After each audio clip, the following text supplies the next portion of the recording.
विचार करिए कि अश्वत्थामा द्रोण के पुत्र हैं, लेकिन द्रोण उस युग के सर्वश्रेष्ठ अस्त्र शस्त्र के ज्ञाता रहे।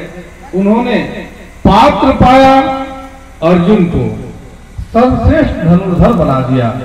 पात्र पाया भीम को, सर्वश्रेष्ठ गदाधर बना दिया। इन अपने शिष्यों को तो उन्होंने वो ज्ञान दे दिया अद्भुत, इसलिए कि उनके अंदर सत्पात्रता थी। उन्हें इस बात का भान था कि यद्यपि अश्वत्थामा मेरा पुत्र जरूर है, पर इसके मन में वह उत्तम विचार नहीं, भविष्य में निश्चित इसके अंदर गलतियां हो सकती हैं। और एक पिता अपने सभी पुत्रों को पूर्णतया जान लेता है प्रारंभ में ही कि हमारा कौन सा पुत्र क्या कार्य कर सकता है, भविष्य में क्या करेगा, इसका आभास उसे हो जाता है। चाहे वह न भी बहुत पढ़ा लिखा हो, गंवार हो, बहुत सीधा साधा हो, फिर भी वो अपने पुत्र का आकलन कर लेता है। यह क्षमता उसके अंदर प्रकृति प्रदत्त है। और यह अश्वत्थामा को के लिए जो यह आज वो कर रहा है, इसका आभास द्रोणाचार्य को पहले ही हो गया था, लेकिन धोखे से वह ब्रह्मास्त्र छोड़ना जान गया था और उसने ब्रह्मास्त्र छोड़ तो दिया, पर पूरा उसे उसका ज्ञान नहीं था कि उसे कैसे छोड़ा जाए और कैसे वापस किया जाए। यह कार्य भी भगवान कृष्ण के निर्देश पर अर्जुन को ही करना पड़ा। ब्रह्मास्त्र जाकर उत्तरा के गर्भ में उस भविष्य को नष्ट करने के लिए जब पहुंचा तो भगवान उसमें प्रविष्ट हुए। और बहुत बड़भागी हैं राजा परीक्षित कि गर्भ में ही उन्होंने भगवान का दर्शन किया। वहां ब्रह्मास्त्र का खंड खंड इनके चक्र ने कर दिया और उत्तरा के गर्भ को सुरक्षित किया। उत्तरा पुकार रही थी कृष्ण को ही। एक बहुत बड़ा संदेश मिलता है। उत्तरा की पुकार, कुंती की पुकार, द्रौपदी की पुकार, इनके पुकार पर और भी बहुत गज की पुकार, प्रहलाद की पुकार, ध्रुव की पुकार पर भगवान इतने आतुर हो जाते हैं कि कितना जल्द हम भक्त के पास पहुंच जाए। और भक्त की जितनी आतुरता रहती है भगवान के दर्शन की, उससे ज्यादा कई गुना ज्यादा आतुरता भगवान को हो जाती है भक्त को दर्शन देने की और उनके संकट को दूर करने की। आपने बहुतों बार सुना होगा कि वस्त्रावतार लेकर द्रौपदी की रक्षा के लिए भगवान जैसे दौड़े हैं, वह अद्भुत है। यहाँ महाभारत पूर्णतया संपन्न हो चुका है।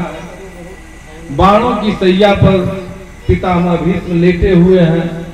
सब लोगों को शांति केवल भीष्म के पास जाकर मिलती है। सरों की नोक पर लेटे हुए गजराज जैसे, थके टूटे गरुड़ से त्रस्त पन्नग राज जैसे पितामह कह रहे कौन्तेय से रण की कथा है, विचारों की लड़ी में गूंथते जाते व्यथा है। कहते हैं कि आत्मा नदी संयम पुण्य तीर्था सत्योदकाशील तटादयोर्मी तत्राभिषेकम कुरु पांडुपुत्र नवारिणाम शुद्धति चांतरात्मा। ये बाहर जल से आप पानी से नहाते हैं, यह आपके अंतर मन को शुद्ध नहीं कर सकता। आत्मा रूपी नदी में सत्य रूपी पानी बह रहा है। शील जिसके तट हैं, दया जिसकी लहरें हैं,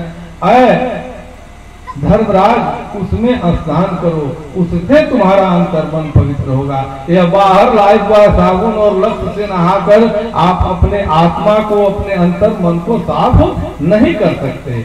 बाहर का जल आपको शुद्ध नहीं कर सकता। भगवान कृष्ण को देखकर पितामह भीष्म कहते हैं कि कृष्ण त्वदीय पद पंकज पंजरांते अद्यैव में विशतु मानस राजहंस प्राण प्रयाण समये कफवात पित्तैः कंठावरोदन विधौ स्मरणं कुतस्ते। ऐ कन्हैया, जब तुम अपने दोनों पैरों को ऐसे जोड़ते हो तो बीच में पिजड़े जैसा बन जाता है। मेरा मन रूपी हंस तुम्हारे इस चरण युगल चरण रूपी पिंजड़े में तुरंत आबद्ध क्यों नहीं हो जाता? क्योंकि मैं प्रतीक्षा करूं कि वृद्धावस्था में करूंगा धर्म, आपके चरण मिलेंगे तो वृद्धावस्था में तो कफ घेर लेगा, पित्त से जी व्याकुल हो जाएगा और बात पूरे शरीर को बांध देगा। उस कराह से, पीड़ा से, उस आतुरता, व्यग्रता, व्याकुलता से तुम्हारे चरणों की याद कहाँ आएगी? इसलिए अभी अभी तुरंत मेरा मन रूपी हंस आपके चरणों में आबद्ध क्यों नहीं हो जाता? इतिमति रूप कल्पिता वितृष्णा भगवती सात्वत पुंगवे विभूमि स्वसुख मुपगते क्वचित विहर्तुम प्रकृति मुपेयुष यद भव प्रवाह त्रिभुवन कमलम तमाल वर्णम रविकर गौरवरम दधाने वपुरलक कुलावृताननाब्जम विजय सखेरतिरस्तु में नवद्या। कहते हैं कन्हैया, मेरी मति मेरी बेटी है, आप उससे विवाह कर लीजिए। जब मेरी मति का विवाह कन्हैया से हो जाएगा तो मेरी मति सुखी हो जाएगी, मेरी मति को मार्ग मिल जाएगा। कन्हैया, त्रिभुवन में, त्रैलोक में आपसे कमनीय कोई वस्तु नहीं है।